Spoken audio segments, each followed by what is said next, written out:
Então, amados irmãos, queridas irmãs, pessoal que nos acompanha, nos ouve, vamos orar, vamos falar com Deus, vamos clamar pela graça, pela misericórdia de Deus nas nossas vidas, clamar que o Senhor esteja conosco e que o Senhor esteja abrindo o nosso entendimento da palavra, que não venhamos a manipular, que não venhamos a escandalizar o nosso Deus, mas que tenhamos a coragem de proclamar a santa palavra e vivermos a santa palavra de Deus. Então eu convido você, irmão e irmã, para você estar conosco nesta oração. Vamos falar com Deus, vamos orar. Deus querido, Deus amado, Pai santo e todo-poderoso, nós engrandecemos o Senhor, nós exaltamos o Senhor e nós suplicamos aos teus pés que o Senhor receba este nosso culto, receba esta nossa adoração, receba, Senhor, este nosso louvor a Ti, porque somente o Senhor é digno de toda honra, toda adoração, toda glória e todo louvor. Pedimos ao Pai eterno, Deus Todo-Poderoso, que o Senhor na Tua bondade, que o Senhor na Sua santidade esteja nos ensinando, esteja nos esclarecendo sobre o assunto que nós vamos abordar nesta tarde, que é um assunto de extrema importância para a Igreja do nosso Senhor Jesus Cristo. A Igreja do Senhor tem sido tão tripudiada, a Igreja do Senhor tem sido tão manipulada e tão enganada. Ajuda-nos, Senhor, a levarmos esclarecimento para todos aqueles que já estão nos ouvindo e aqueles que virão a nos ouvir. Que eles, juntamente com cada um de nós, possamos crescer na graça e no conhecimento do Senhor. Então eu peço, Deus eterno e todo-poderoso, fala comigo. Fala com cada um dos irmãos, das irmãs. Fala com aqueles que são mais velhos, mais idosos. Fala com aqueles que são jovens. Que todos nós juntos sejamos a Igreja do Senhor. Ó Pai eterno, Deus Todo-Poderoso, como é importante a Tua santa presença no nosso meio. Esta é a minha oração, te agradecendo, te exaltando, te glorificando, te bendizendo, te adorando e aos teus pés, buscando da tua santa graça, no nome do nosso Senhor Jesus Cristo. Amém.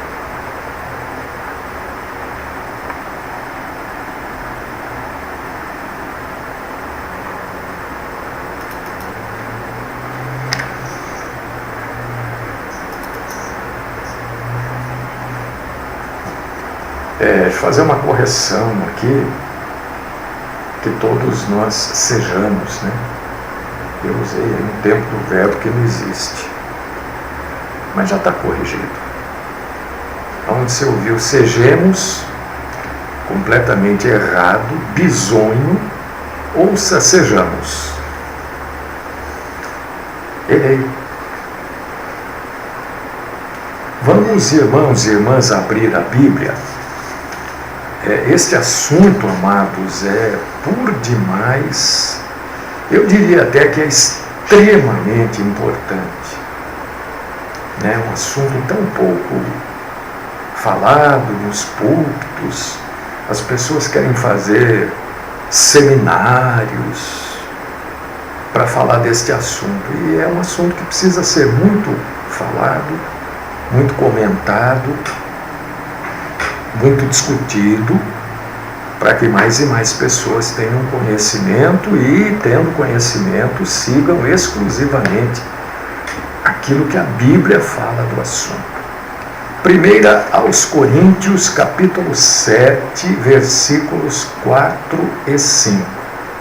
1 aos Coríntios, capítulo 7, versículos 4 e 5.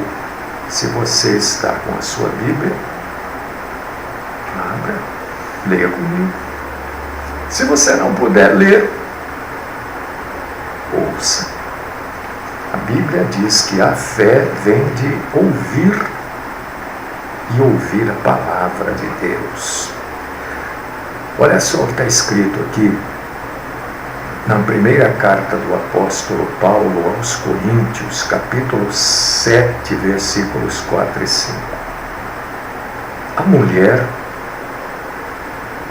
não tem poder sobre o seu próprio corpo, e sim o marido. E também, semelhantemente, o marido não tem poder sobre o seu próprio corpo, e sim a mulher. Não vos priveis um ao outro, salvo talvez por mútuo consentimento, por algum tempo, para vos dedicardes à oração e novamente vos ajuntardes, para que Satanás não vos tente por causa da incontinência.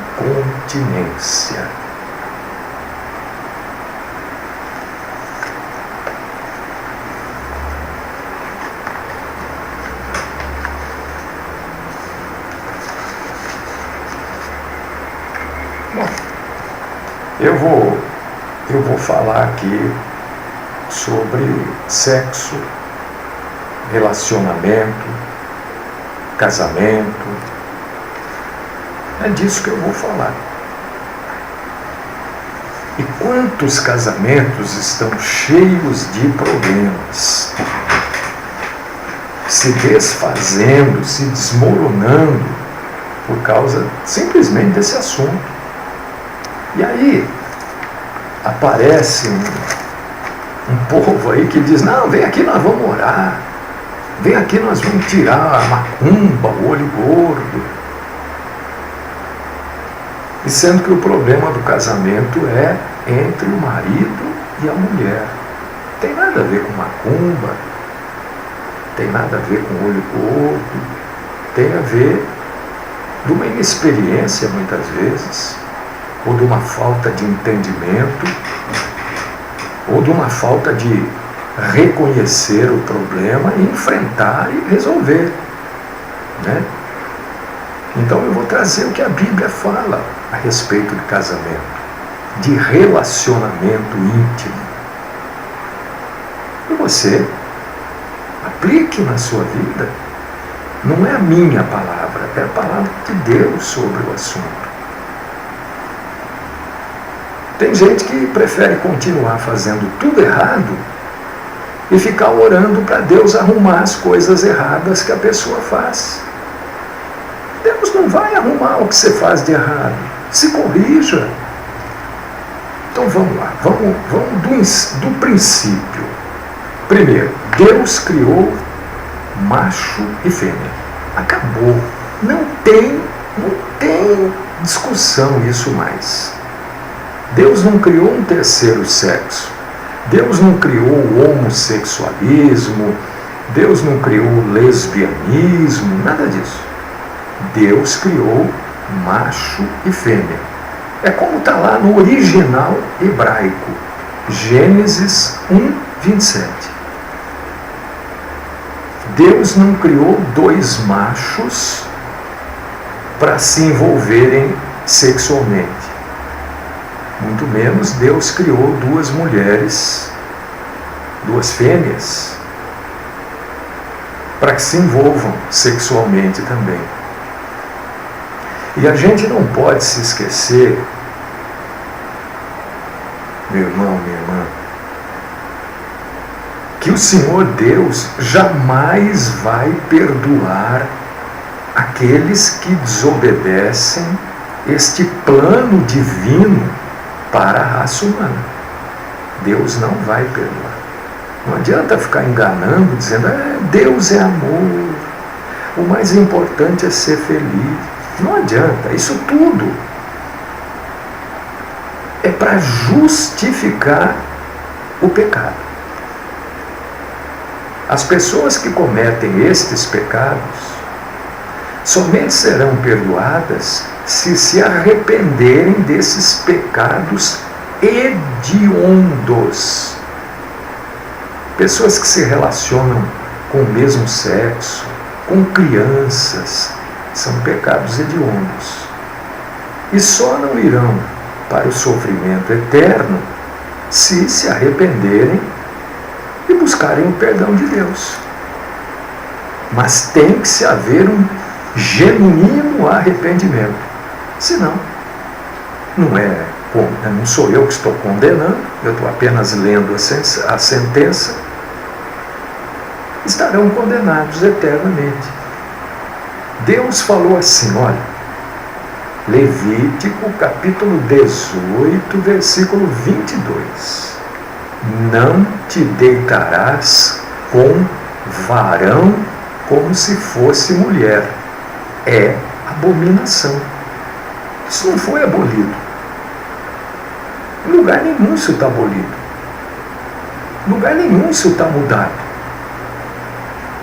O homem que se deita com outro homem, como se um deles fosse mulher, é abominação aos olhos de Deus.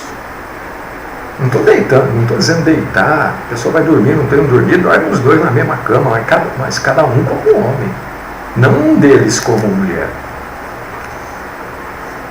Deus ainda diz em Levítico capítulo 20, versículo 13, se um homem se deitar com outro homem como se fosse mulher, ambos terão praticado abominação, certamente serão mortos. Não sou eu. Nós vamos processar o pastor Mário. Pode processar, eu vou lá na frente do juiz sem advogado, porque não tem dinheiro para pagar advogado, vou ler isso aqui. Aí o juiz que tome a decisão que ele quiser lá. No livro da carta aos Romanos, capítulo 1, versículo 18 ao 32, a gente pode ver um retrato muito feio, um retrato horrível da situação do homem neste aspecto. Os chamados gays, lésbicas, vão, num dia, se apresentar diante de Deus para prestarem contas dos seus atos abomináveis. Pois todos havemos de comparecer ante o tribunal de Deus, porque está escrito: por minha vida, diz o Senhor, diante de mim se dobrará todo joelho e toda língua louvará a Deus. Então cada um de nós vai dar conta daquilo que fizer a Deus. Romanos 14, 10 ao 12. E também 2 Coríntios, capítulo 5, versículo 10. Mas o nosso assunto não é homossexualismo, nem lesbianismo, nem pederastismo, pedofilia. Não. Nosso assunto é casamento. Casamento, você sabe, o que é um casamento? Casamento é um homem e uma mulher. Isso é casamento. Pode a lei dos homens aí aprovar um casamento entre dois homens. É problema deles, eu não tenho nada com isso. Não tenho, não participo e não concordo. Pode a lei dos homens aprovar aí o casamento entre duas mulheres. Não tenho nada com isso. Não tenho, não participo e não concordo. Um matrimônio, isso é, a vida conjugal entre um homem e uma mulher, é algo que deve ser honrado perante Deus. Esta carta aos Hebreus, o escritor fala que o leito matrimonial deve ser sem mácula. E é óbvio que Deus está falando aqui, que o escritor, Deus através do escritor, está falando aqui acerca das aberrações sexuais que essas pessoas pervertidas praticam, né? Quantas vezes a mulher, o homem trai o marido, trai a mulher na própria cama? Quantos casais se juntam em 2, 3 casais na cama de um deles? E são aberrações sexuais.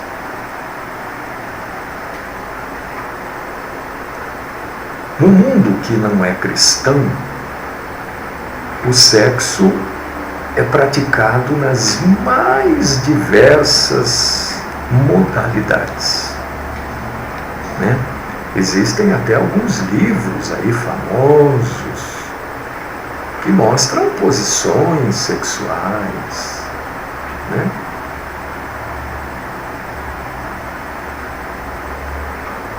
Mas o problema não são as posições sexuais. O problema é as aberrações sexuais. Você está me entendendo? Não são as posições em que o casal se sente bem. O problema são as aberrações. Existem casos de que o marido só tem prazer quando a mulher está com outro homem e ele vendo. Isso é uma aberração. Entendeu? Eu estou te dando exemplos do que são algumas das aberrações.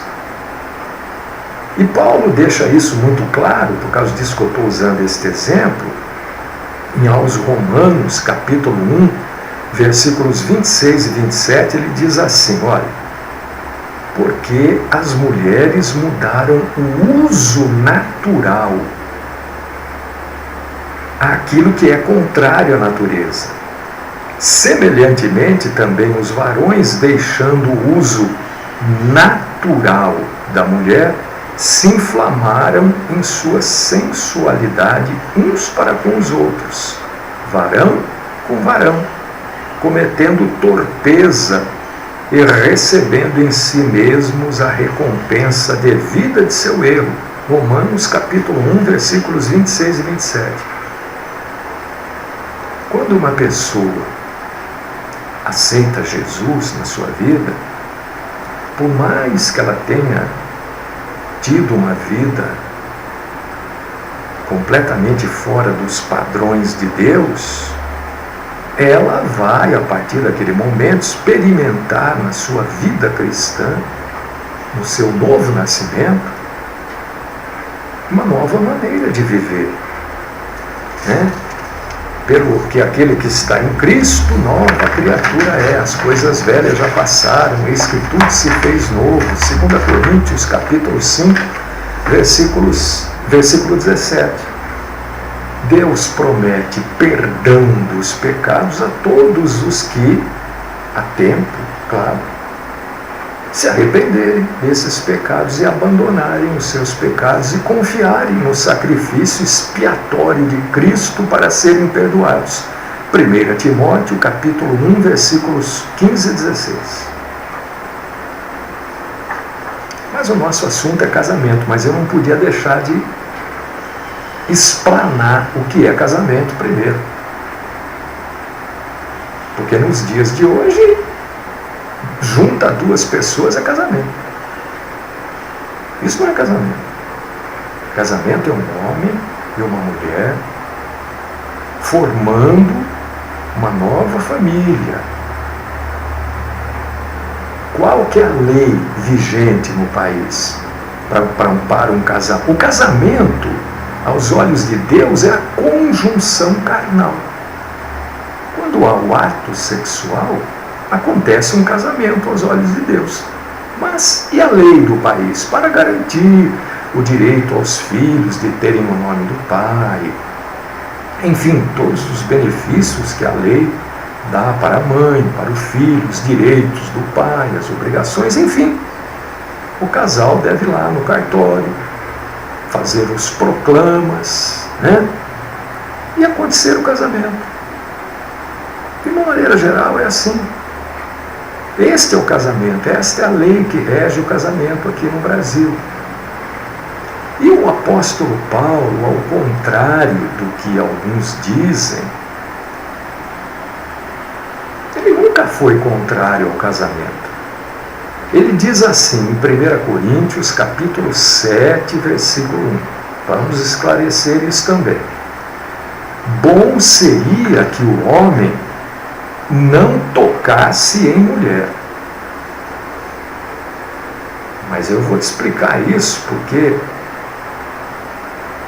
muita gente usa isso para dizer que o homem não deve casar, que o pastor não pode casar, assim como os padres não casam. Não, está tudo errado.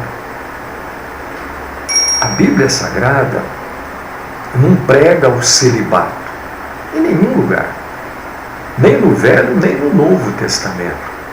Muito menos o apóstolo Paulo está favorável a que o homem não se case, a que as pessoas não se casem, né? Até porque Paulo, como um bom judeu, ele conhecia muito bem o que já existia da Bíblia.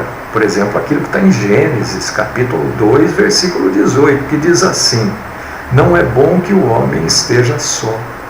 É o próprio Deus falando. Far-lhe-ei uma ajudadora. Uma ajudadora aí era uma esposa, que lhe seja idônea.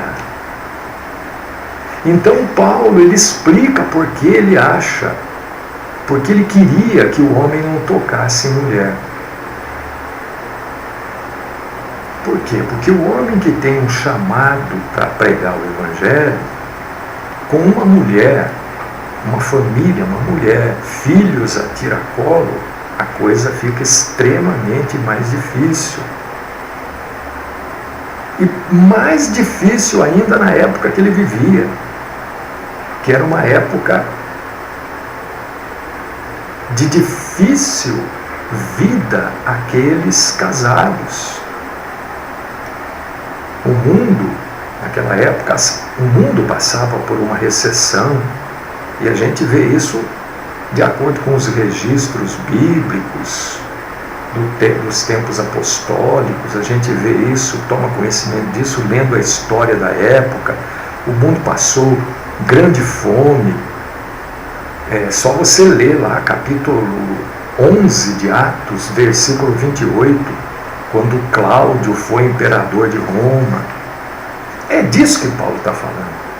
Que um homem sozinho, sem uma mulher, sem os filhos, ele se vira muito mais rápido. Mas ele não está dizendo, não, ninguém deve casar. Não é isso que ele está falando.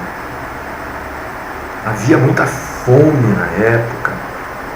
E muita gente até acreditava que esta fome toda, na época de Paulo, muita gente chegou a acreditar que era uma punição divina. Então Paulo estava se referindo, olha, é melhor que o homem não se junte a mulher nenhuma, principalmente se ele vai ser um evangelista, porque é para esse povo que ele está escrevendo. Aquele que já está casado vai ter que alimentar mulher, filhos, sogra, sogro, não é? Muitas vezes. Então, nós estamos passando nos dias de hoje por uma situação dificílima nas famílias, né? A renda encurtou, todo mundo cortando gastos. E todo mundo sabe como está difícil manter uma família. Principalmente uma família com filhos que precisam ser sustentados pelo pai.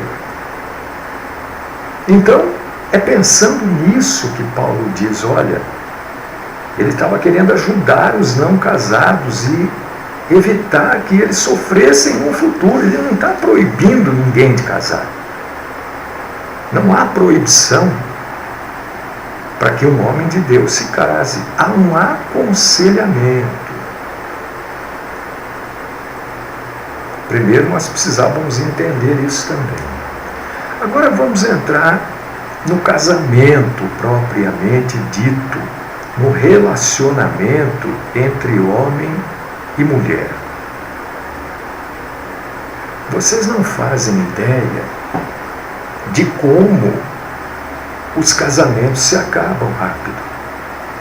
Porque a maioria das pessoas se casa não por amor, mas se casa por um negócio chamado paixão. O que é paixão? O sujeito vê lá a mulher, acha que ela tem um rosto bonito, um corpo bonito, e ele resolve se juntar com ela. A mulher olha para o rapaz, acha ele engraçadinho, bonitinho, jeitosinho, e resolve se juntar com o rapaz. Então há uma atração física só, não há amor. Aí, o que acontece quando eles se juntam? São duas pessoas de famílias diferentes, educação diferente, formação física diferente, formação emocional diferente. E só há interesse físico. Se nos relacionamentos sexuais que hão de vir desta junção, uma das partes não se sentir satisfeita, como não há amor, separa. Separa. Ah, ele não sabe, ele é isso, ela é aquilo, não sabe, não sei o quê. Separa, é mais fácil. Só que já coabitaram sei lá quantas vezes, já mantiveram um relacionamento íntimo não sei quantas vezes. Aí gera um filho. Porque para gerar um filho, não tem que ser bom para ambas as partes. Né? Mas não é assim que a Bíblia ensina. A Bíblia ensina, primeiro, lógico que você tem que gostar da pessoa. Você tem que olhar para a pessoa e a pessoa te ser agradável, é óbvio. Mas você não pode esquecer que com o passar do tempo, aquilo que era lindo, maravilhoso, muda. Tanto ela muda, quanto você muda. Você acha que eu era assim quando eu tinha 20 anos? Claro que não. Né? Todo mundo muda. Se não houver amor, quando há mudança, pronto, acaba tudo. E não precisa ficar velho para mudar. A mulher grávida já muda. O homem que se casa, a maioria deles vai ficando gordo, barrigudo, cara bolachuda. Pronto, já mudou. Se não houver amor, acabou o relacionamento. É por causa disso que a Bíblia diz, olha, a mulher não tem autoridade sobre o seu corpo. Mas quem tem autoridade sobre o corpo da mulher é o marido. Mas também o marido não tem autoridade sobre o seu próprio corpo. Quem tem autoridade sobre o corpo do marido é a mulher.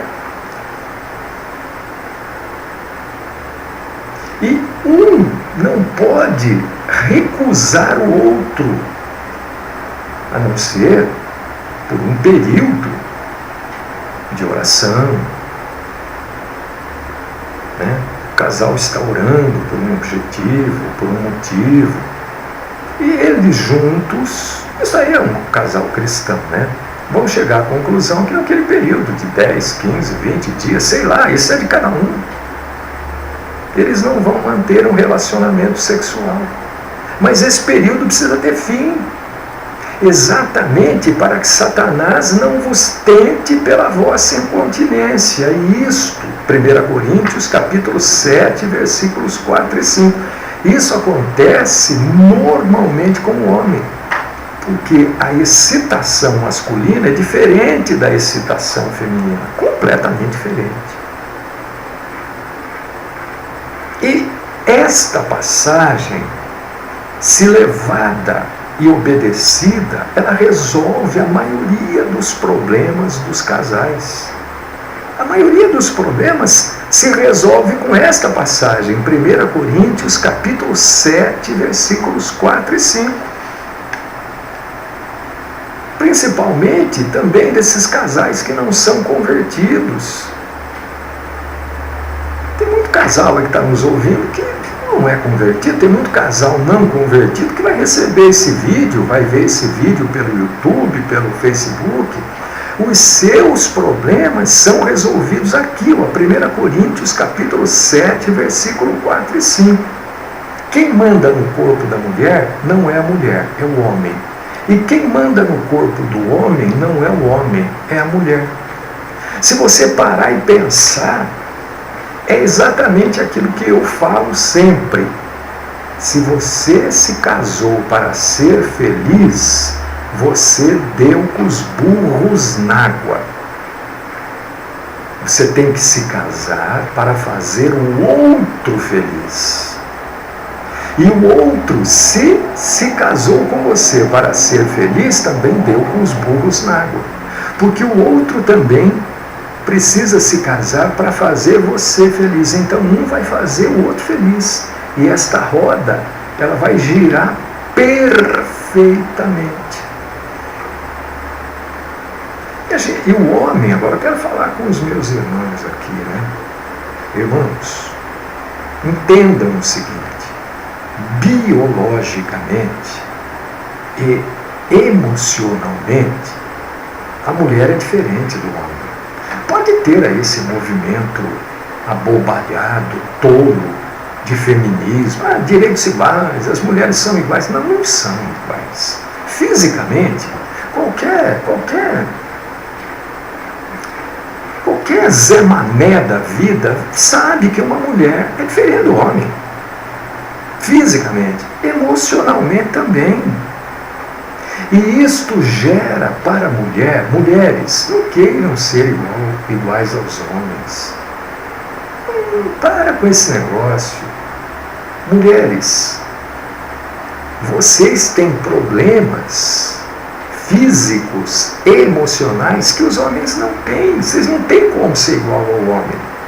E o homem não tem como querer que a mulher seja igual a ele.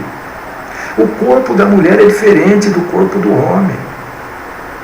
E por causa disso que eu estou me referindo agora aos homens, nós precisamos buscar entender a mulher, levando em consideração esta questão do corpo e as emoções das mulheres serem diferentes do corpo e das emoções dos homens. Então nós temos que buscar entender as mulheres no relacionamento sexual. Porque a mulher sofre de problemas que nós não sofremos. Em função desta complexidade do corpo da mulher, muitas vezes, irmão, você entende, irmão, o que eu estou dizendo?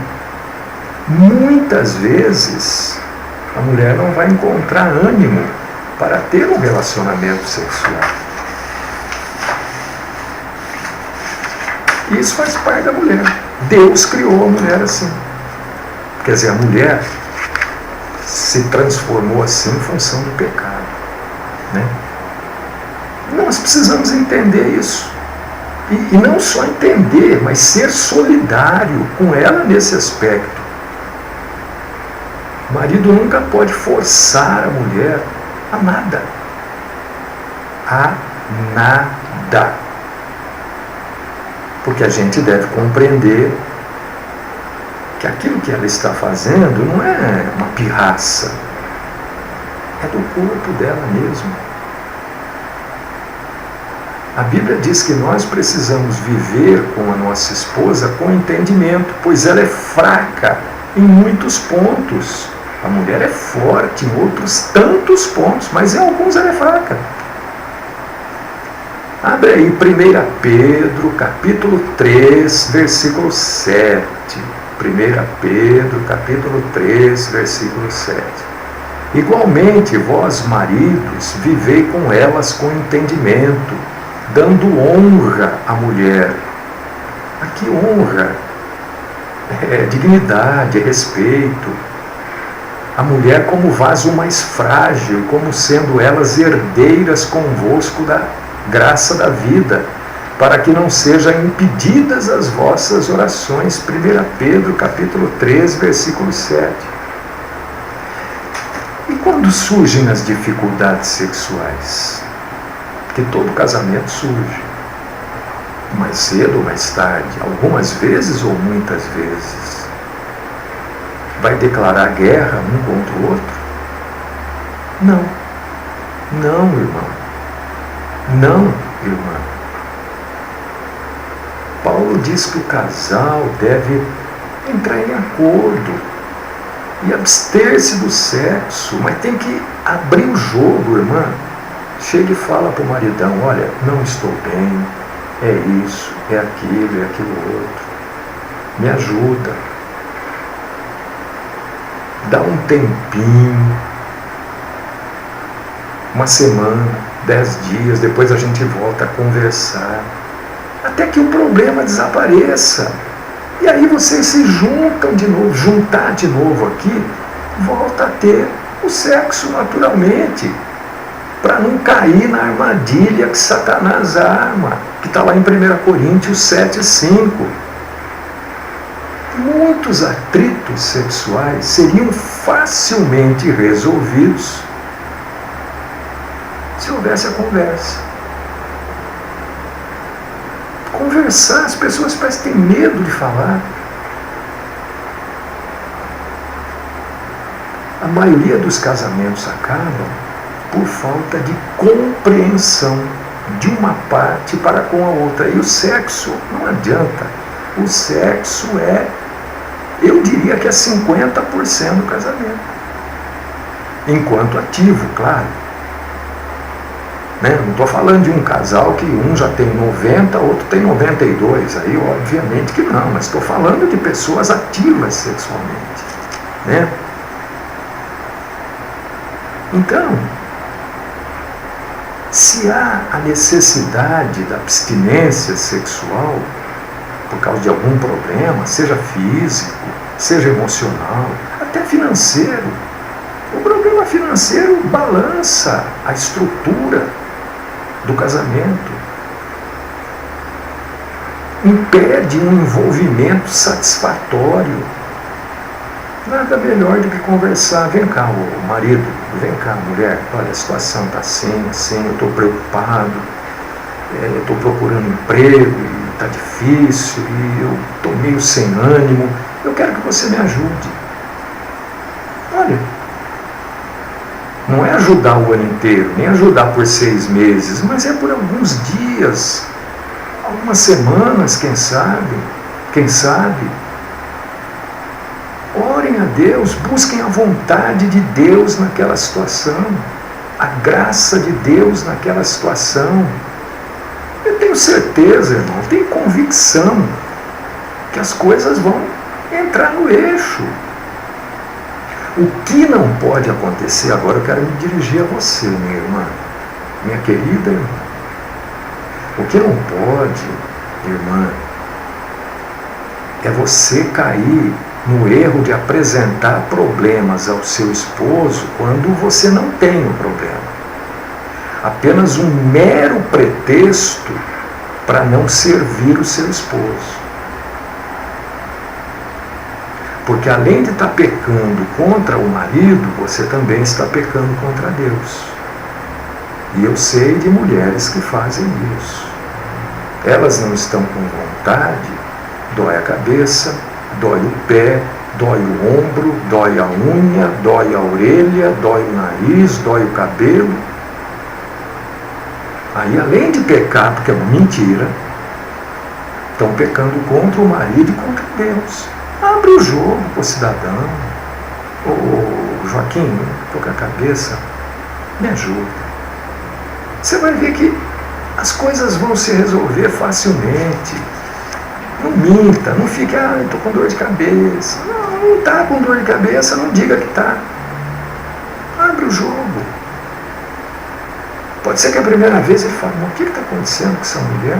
Nunca fez isso, sempre me enrolou. Você pensa que o marido também não sabe? Ele sabe que você está enrolando. Então precisa haver no casamento um negócio chamado cooperação mútua. Mútua quer dizer entre os dois. O marido precisa compreender a esposa e a esposa tem por obrigação compreender o marido também.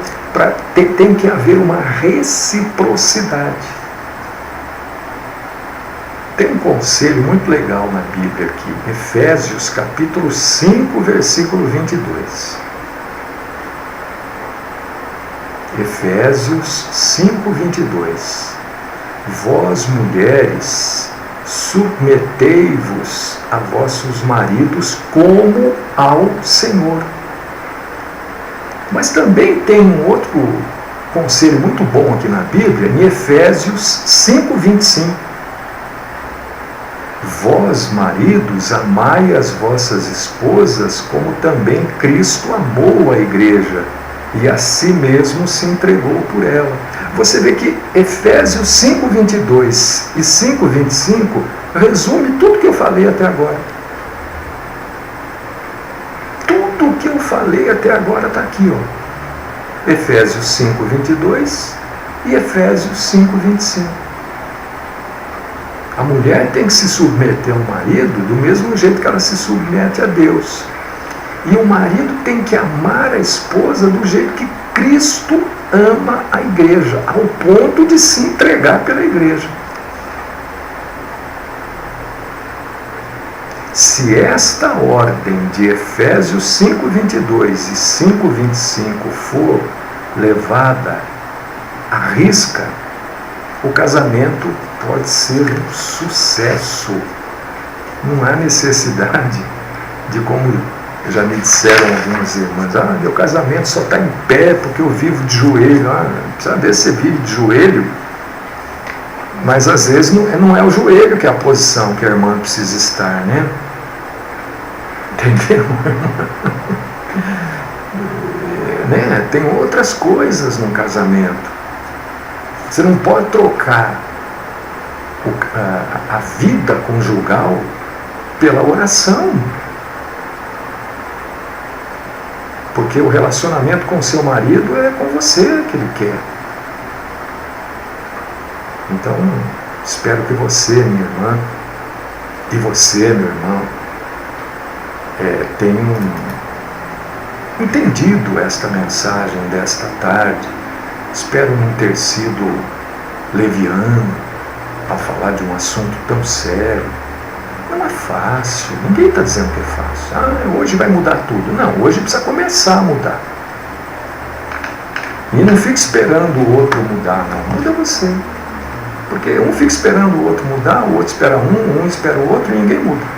E fica tudo nessa coisa que está aí. Um já indo para um canto, outro indo para o outro, cada um pensa de um jeito e cada um fala de um jeito. Não é assim que Deus quer. Que Deus nos dê graça, entendimento e coragem para seguir a sua palavra.